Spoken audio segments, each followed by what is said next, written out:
अरे बाजार ज्यादा क्यों कर रहे हो ज्यादा?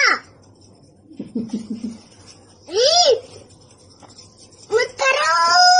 अरे यार